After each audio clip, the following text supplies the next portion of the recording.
I'm Dingo Cannon. I'm here in Okinawa, Japan, on my way to the DAWG BITE studios, where every week I'll be talking with a lethal weapon, TJ Madden, live from Australia, where we'll be touching on some of the hottest topics in pro wrestling from around the world. We go worldwide with exclusive interviews with some of the biggest names in pro wrestling and MMA today. Tune in as we go live, here, only on the DAWG BITE. Dingo, put your sunnies on. They're on, we're ready to go. So what's going on? Dingo, we kind of missed the boat on the whole All Elite Wrestling. We had a few technical difficulties. We were all excited. We were. Had an episode up and going, and then it just didn't happen. Just didn't happen. But there's a couple of things I want to touch on with you that we touched on during that episode about the AEW rally. Yep. One of the first things you said was about one of my idols in podcasting, namely Conrad Thompson. You had a couple of things to say about Conrad. Old Thompson himself. Thompson and Thompson from Tintin. You didn't like his hype skills. Well, look, I know he's got a great reputation on the podcast. You know, he's doing fantastic, you know. But to tell you the truth, he just didn't do it for me. I thought it looked a little bit indie. It looked a very bit like Impact sort of thing, where he was just like, sort of like speaking to the crowd like they were babies to me. It's like, who's ready for All Elite Wrestling? And he was just trying to get like cheap reactions from the crowd. And he just kept going. One or two's all right. Yeah, but did you notice that the crowd sounded dead? I don't know if it was because it was outside, but even when Chris Jericho came out, all the people in the front, there was no reaction. They weren't clapping hands, they weren't catcalling, they weren't doing anything. Like, it was like they were just standing there going, what are they talking about? It wasn't like a classic wrestling fan atmosphere. Well, do you think so they... I don't know if that was... Do you think they were wrestling fans, or they would just happen to be in the area and go, oh, look, there's something going on? I know WWE was doing the show there, but but surely they weren't all there that early. Like, when you go to a WWE show in Sydney, you're not there like 6-7 hours early, are you? Outside Sydney Entertainment Centre. No. So who are those people? They had to be people that watch All Elite. I have to believe, because that's where this was all at. Yeah. And it was all over Twitter towards wrestling fans. Cody and Young Bucks are absolute legends in terms of promotion, so they wouldn't have missed anything, no stone unturned.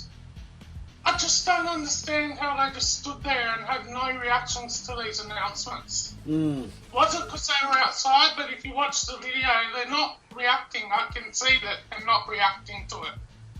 I don't know if that's a bad sign for AEW or if it's just a sign that people were there in front just because they saw a crowd starting to form and they thought, oh, what's going on over there?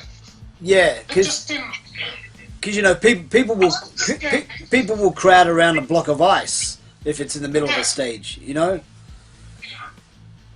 That's very true, and I think the lack of reaction for Jericho really points to that.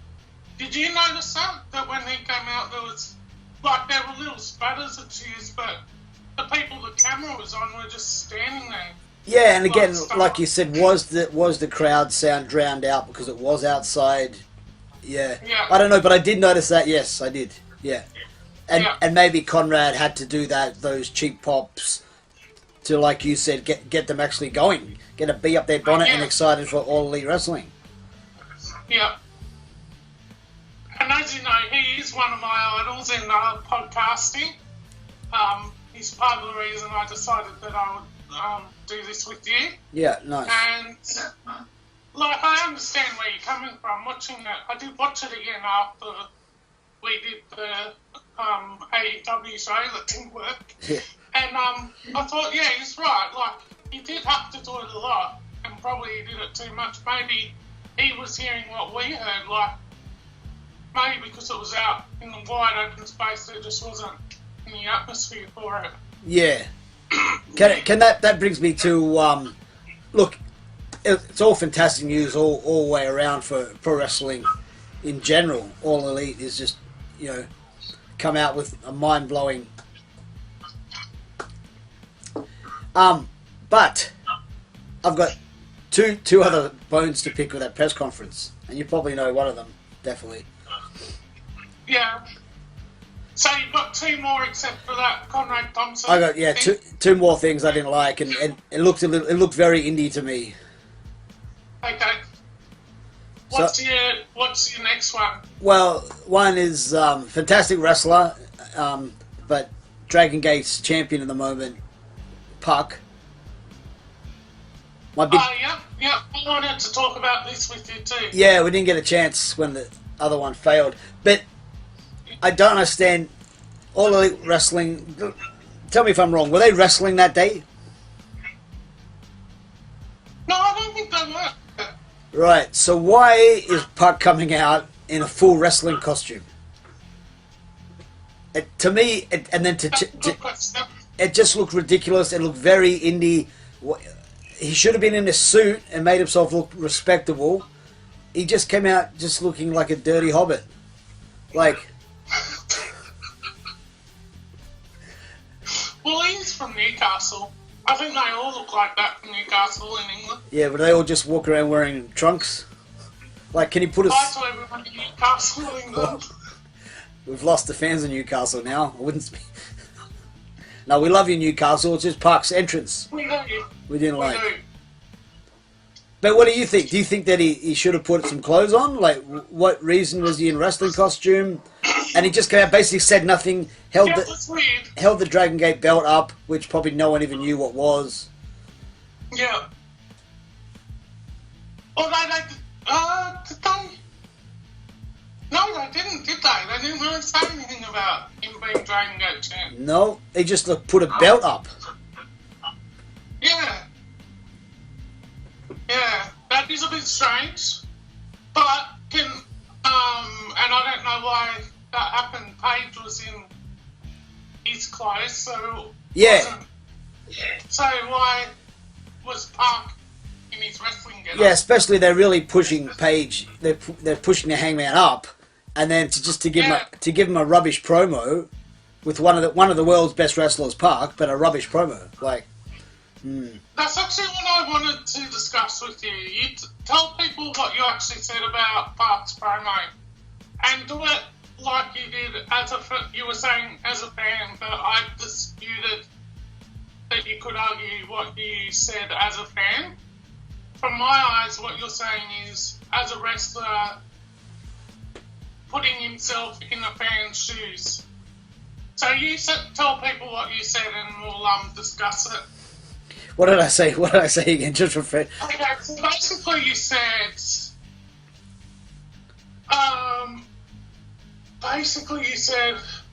for me, as a fan, as a wrestler that's a fan, but in a fan's shoes, that was one of the worst promos and made it look so indie.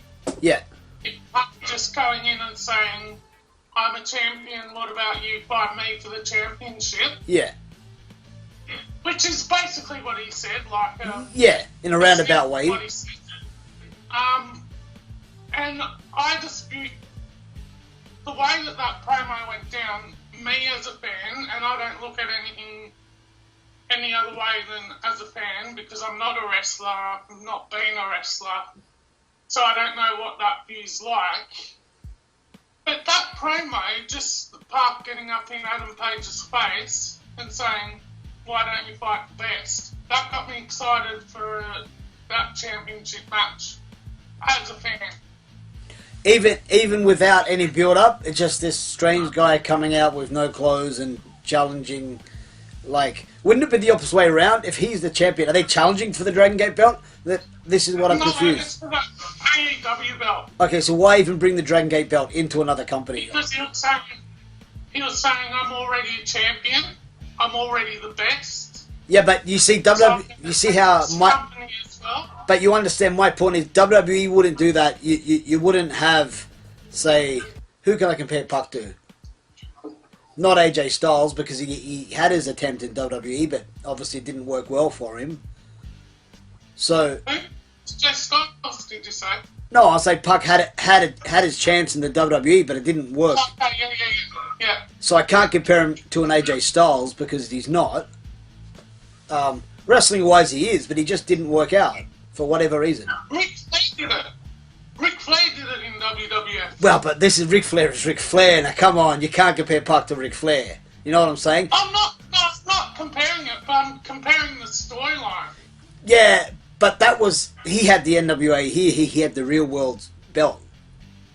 I wouldn't class Dragon Gates as the real world's belt, even though it's a fantastic belt.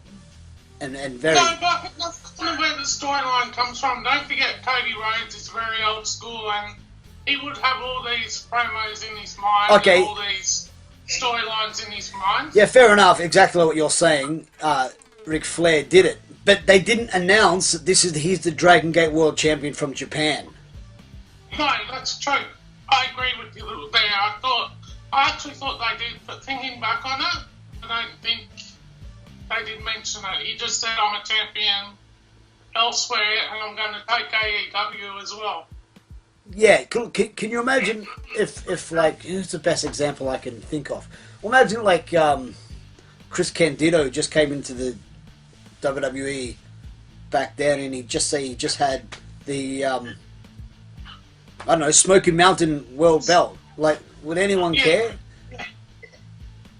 It's no. It's like, it's not like making your product the number one. It happened one time with Ric Flair. There's no other belt in WWE. The WWE universe is its own ruling force.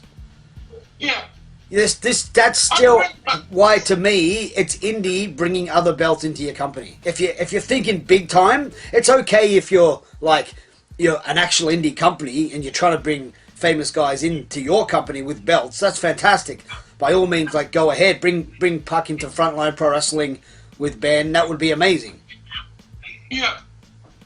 But bringing a Japanese indie company into a company that you're trying to make compete with WWE, to me, doesn't just sit well with me. But I'm not convinced they're actually trying to compete yet. What? No, I don't think they're trying to compete. Well, come on. There's been quite a lot of interviews about this. Cody Rhodes, the Young Bucks. They're not going out there to try to take WWE down like Eric Bischoff did with WCW. They're just trying to do their own thing. They're trying to survive on their own. They want to prove that they can do it. The end game may be down the track to start to, build and build and build so that they compete with ratings and that sort of thing. Well, wait a minute.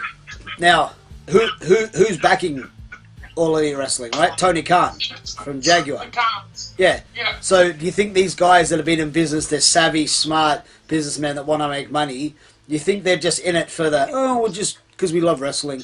No, man. They're giving...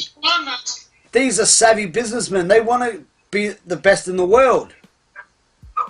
Yeah, but let's dial that back a bit to the fact that Tony Khan's been a fan since he was 7 years old. And then more so, he'd want to take over as a global conglomerate. I'm sure that's down the track, but you can't expect... I don't think... You're saying they're smart businessmen, 100%. All of them are smart businessmen. The Khans, Cody Rhodes, the Young Bucks, they're all very smart businessmen. They will have like a 5 to 10 year goal down the track. That's when we're going to start really pushing it. Right now, let's do what we started off doing. We'll begin like we ended with the first All-In pay-per-view. Yeah, May 25th. Down there. Get all the great wrestlers that we can, which they're in the process of doing, which we'll talk a bit more about. And, All right. I see you. We push it to the limits. I see your point then. Then explain to me one more indie mistake then. So you had Conrad Thompson out doing his best to cheer the crowd up, as you say. Yep. And then Yep. some 9 to 5 nickel and dimer, sorry, I don't know his name, comes out. You know MJF. who is it? Yeah. MJF. Okay, so I never... I can't remember what his full name is. It's a big long name. Michael something. Good Lord. A lot of the influencers that are friends with him just call him MJF because he hates. So let's call him MJF. All right, MJF. Hashtag MJF. Well, and he comes out and he just starts abusing the MC, Conrad Thompson, going personal about his weight, about his looks. Yeah. Like, Yeah. really, that is so low indie. I don't understand why you're just attacking the MC on his weight issue. I mean, that's pretty poor play. Like, it's not even funny anymore. That's just not funny. No, I agree. I think we've got past that point where Way past. things about fat shaming and Yeah. that sort of thing. But MJF is actually an up and comer. Like, If it's so what? I'm not a fan of him personally. I'm not a big fan of him at all. I'm not a fan at I all. don't like, It just I looked... don't like that cocky attitude where you just knock everyone for pretty much pick on the easiest target that they have. It's rubbish. Yeah. Indie, very low level indie. I don't know why they even bothered to do that. I mean, I was legit, like, embarrassed for Conrad Thompson. I felt really bad for him. And then people go, oh, then he did his job. Well, no, he didn't, because Conrad Thompson's not a wrestler. He was just emceeing, and it just looked cheap. And I know what they were trying to do, and it's just cheap, in my view. Who said, then he did his job? People that you were talking to about it? No, I mean, I can imagine people saying, well, he did his job as a heel. He got you feeling sorry for the victim. I'm not talking about he did his job as a heel. I'm just talking about just being a prick. He absolutely didn't do his job as a heel. No. I just hate him. That made me hate him as a person. Or not hate. Yeah. That's a strong word. Dislike him as a person. Yeah, I don't like that at all. Yeah. But Conrad himself said if you're a fan and you're a big guy, then you should, fan of wrestling and you're a human being, then you should expect fat shaming. That's wrestling. But it's not anymore. We're in the year 2019. It's not acceptable anymore. No, not at all. And it's things like that and attitudes like that where all the trolls get on, and if you say something that they don't like, they'll see a picture of me or anyone else that is a bit bigger than what they should be, and they'll attack you for being fat. They'll say, you know nothing, you're just a fat ass, whatever. Is that fair? Like, is that a good example to set? No, it's not. So, wrestling in general, because WWE still do it, not as much as they used to, but they have little jibes at people's pick and that sort of thing. Well, you know, they've got larger women wrestlers. Who's one of the larger females? What's her name? Nia Jax. Yeah, no one stands there and like fat shames her, do they? Not in this day and age. No, I was thinking more along when Vicky Guerrero was there, and John Cena and Jerry the King Lawler used to make comments about her being a bigger woman. You know, like that wasn't that long ago. But we've moved on. We've evolved even in that short amount of time to where that's not acceptable anymore. If MJF actually wants to be a successful wrestler, how about he changes his gimmick just a little bit? He can still be a heel, but he doesn't have to pick out that he's target on a person and give him so much crap about it. It's just not how it's done anymore. Yeah.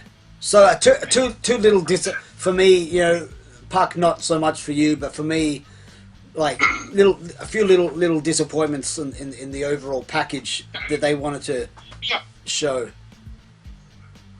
Yeah. Well, my biggest disappointment was the crowd, as I've already said. Yeah. Otherwise, I thought it was pretty good. Like. Oh, Chris Jericho was amazing as usual. He just came out and just looked like the superstar and icon that he is. Yeah. So thanks for wrestling, and it's great that the Young Bucks and Cody Rhodes and the Khans got together and put all this together, and I think the Khans actually I think it was a Dave Meltzer report, and I think I've said to you I'm not a avid Dave Meltzer fan anymore, but I believe one of his reports was that the Khans put $100 million. Yeah, $100 million towards the promotion. Right. So a lot of money. It's like their budget on the promotion, like compared to what they have, like they're multi-billionaires. Yeah. So that's a small boat, but it's like in terms of the big picture, it's massive. Now, I just going to put you on the spot here, and you might not know, but maybe we can have a little look if you don't. At their heyday, at their highest period, do you remember what the budget TNA Impact had? Oh, no, I don't remember, but it was nowhere near that. It was no near that, right? No. I couldn't imagine it being, because it was Jeff Jarrett and his dad starting it up. Yeah, they right. Pretty much were desperately looking for backers. Yeah. The Carters pretty much came on, not immediately, but they were there after the first few shows. They were there. Yeah. But it just wasn't wide-known knowledge. Sure. But when it started, they were on a shoestring budget compared to this. So you don't think we're going to see another TNA Impact? Like they just couldn't be the WCW everyone wanted them to be. Yeah. Yeah.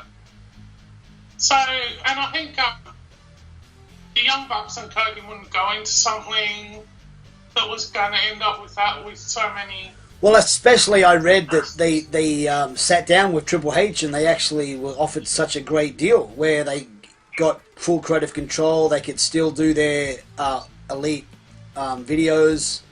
Yeah. They all offered millions of dollars, like AJ Styles money. Yeah, like $7 million or something like that. Yeah. Yeah, that's what I read. I mean, that takes how much balls does that take to sit in the room with Triple H, have him praise you, and I heard that he actually liked the skit where they super kicked I read that too. the guy playing Triple H and they're being the elite, and he actually liked it. So imagine sitting in the room with Triple H in Titan Towers or wherever they sat, getting full praise, basically them being told you are the biggest things in wrestling today, and we really want you to be part of our product. Yeah. And everyone knows, growing up as a kid, WWE, no matter what anyone says, was still their ultimate goal, right? And for some, it still is. Yeah, but I'm saying, being in the room with H, having him tell them how great they are, and then after all that, saying, we'll have to think about it, and I'll say they later on and told him no. I mean, that's amazing. Yeah. I don't know if I could do that, to tell you the truth. Well, the Young Bucks are still very young too. I think Nick Jackson's 29 Wow. and Matt Jackson is 31. Wow, that's amazing. If I read that right, I read it a couple of weeks ago. So they've got a long way to go. They'll probably end up there sometime. Sure. Well, and then they've got so much to achieve. Unless All Elite becomes the WWE. Yeah, exactly. Yeah. Yeah. But don't you think WrestleMania is still WrestleMania, or not so much anymore? Like, it's like the Mr. Olympia of bodybuilding.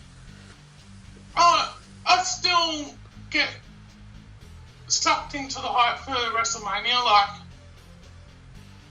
comparing it to, like, I don't want to go back to Wrestle Kingdom, but Wrestle Kingdom's a wrestling show and it deserves the moniker that WrestleMania does. They should be hyping that. They do hype it, but they don't hype it like WWE. No one hypes like WWE. Yeah.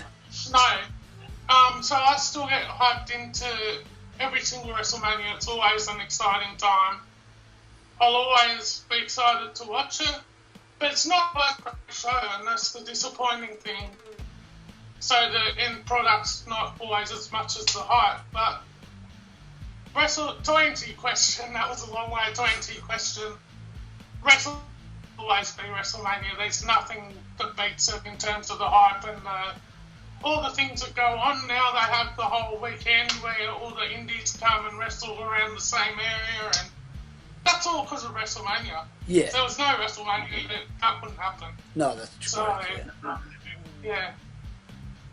And even New Japan have tagged themselves to that bandwagon now because they're doing the Madison Square Garden. That's right. WrestleMania weekends, I'm pretty sure it's WrestleMania weekend, or maybe they've got another show. Well, it's in March, I it's think. pretty sure. I think it's in March. Yeah, well, yeah, that's WrestleMania weekend, I'm sure of it. Yeah. So yeah, we wouldn't get all that if it wasn't for WWE and WrestleMania. Yeah. So they've got a big part to play in what's going on at the moment too. People just aren't willing to give them the credit. Oh, for sure. They certainly are, especially now with their WWE UK Performance Centre just opened up as well. Yes, I want to touch on that too because did you see the interview that one of the Scottish that was inside the ropes, Kenny McIntosh, his name is, he's actually was on What Culture, and I was a big fan of his when he was on What Culture, but now he's branched out and doing his own thing with, I think he's in a partnership with Inside the Ropes. He did an interview with Triple H, which was really interesting. Triple H mentioned that wrestling's changed so much, and he said there's no such thing as the main roster anymore. We're going back to the territory days. He said it's not just going to be NXT UK and it's not just NXT. There's going to be NXT Japan, NXT Mexico, and people are going to be big stars in each of those NXT territories, and they will probably move around, reinvent themselves. You don't like the idea? No, but carry Why on. not? No, but I'm really interested. I'm excited by it. And I am, and I should be, and I would be, but I think it's not going to work. Why is that? Because I think, for me, WWE is a big product. It's what I grew up watching, and it's a big star, it's a big feel, big arena type feel, and when you start having WWE UK, WWE Japan, WWE Mexico, it doesn't have that WWE feel. It looks like, to me, just an indie company in a hall, and they've just someone painted the WWE logo on the turnbuckle. But don't you love that with the quality of matches that they're doing? Doesn't it take you back at all? No, it does. I'm not saying that there isn't some of the best wrestling in the world. What I'm saying is it just doesn't look like the WWE to me. That's all I'm saying. But I think that's the point, Dingo. I think that's the point. No, yeah. Okay, it might be the point, but I think people in the countries there are still not going to come to the shows if it's WWE UK. I don't think they're going to get as many people coming to the shows as if just WWE came with John Cena and the rest of them. I think. Yeah, okay, there is that.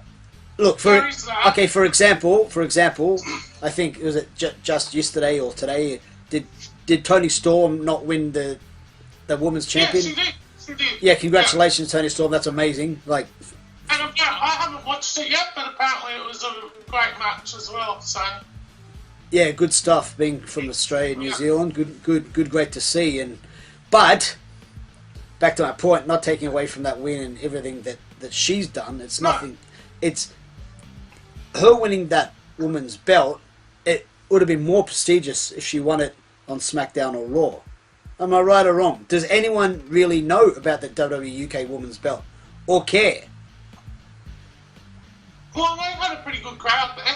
I'm pretty sure it sold out. No, I'm talking on a world level again. I'm not talking on a wrestling level. I'm not talking on. Yeah, I understand. If that's your point, then though, there's more talk about NXT and NXT UK than SmackDown. SmackDown's up there now. Than Raw, for example. People aren't talking about Raw because it's not doing what it's supposed to be doing. Okay. It's not getting people excited. It's not. NXT is close to that. Well, wait up. You've got Becky Lynch, who is. That's what I'm saying. Now, who's more famous, Becky Lynch or Tony Storm?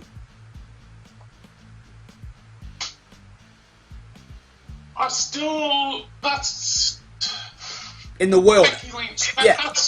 But if you want to go, are you talking wrestling-wise? Like in the wrestling community? No, I'm talking all world. people are talking about. I'm talking worldwide. Outside of the wrestling bubble, outside of the wrestling fandom, outside of the business, you're talking what they call pop culture. Yeah, and look, Becky Lynch hands down. Right, and these WWE UK, is anyone? Do they have gimmicks there, or are they just wrestlers in trunks? No, they got gimmicks. They do. It doesn't look like Tony Storm's a gimmick. It just looks like she's being herself. Well, let's say they've got characters more than gimmicks. How really? Let's be honest. How far can someone with mid-range personality take themselves any further without character development?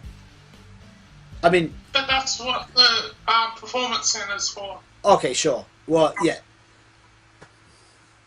Then I guess we'll see how it's just opened up this week. So yeah. I mean, if that's what they are doing. I'm not points at all. They're taken on board, and I understand where you're coming from. But I think the talk in the wrestling space, more people talk about the NXT, both of the NXT brands, more than what they call the main roster. So, and if I'm wrong, then let's put it down to more positive talk rather than just talk. Okay, just before we do that, I've got a question to ask you. Yeah. And be honest with this. Yeah. So that the WWE see you and they think fantastic. TJ, the Lethal Weapon, will make a great manager, right? Hey. Yeah. We want to make him into like a Bobby the Heenan with the stable, the Heenan family, right? Yeah. The Lethal Weapon family, and they give you an option, right? We'll build you up as a big star in SmackDown, and you can have some of the top wrestlers there as a manager, and we'll build you a great storyline. Yeah. Oh, and the other option is come and help out our guys at WWE UK, and you can be a manager there. Now, what would you select? Now, be honest. Well, if I've got an option, which you wouldn't usually get. Well, no, Tony Storm got an option. Did she? Yeah, after winning the Mae Young Classic, her choice was to go to WWE UK. That blows my mind. See, it's right. No, but is that legitimate? Yeah, that's legitimate. A legitimate choice? Yeah, that's a legitimate choice. Wow. Maybe she just enjoys living in the UK more than the USA. Maybe it must be. I mean, I can't wrap my head around it either. Like, to me, you had that. You know where I'd be going. I know where you, and I'd know. I'd be going to SmackDown. If I'm given the choice, I'm not going to NXT. I'm going to SmackDown because that's where, like you said, growing up watching the biggest show on TV. Everyone, even if you are never going to get there as a child, you grow up loving everyone, all the colour, all the fireworks, all the entertainment. You want to be in WWE, without question. So, given the choice, I'm going to SmackDown. Yeah, we're going to SmackDown. And again, look, it's not taking away from what they're doing. I understand, and it's fantastic. Again, it's just more options for wrestlers around the world, you know? Yeah. But I just think it's not going to work, and I think we won't see it for too long. When I say too long, I mean 4 years.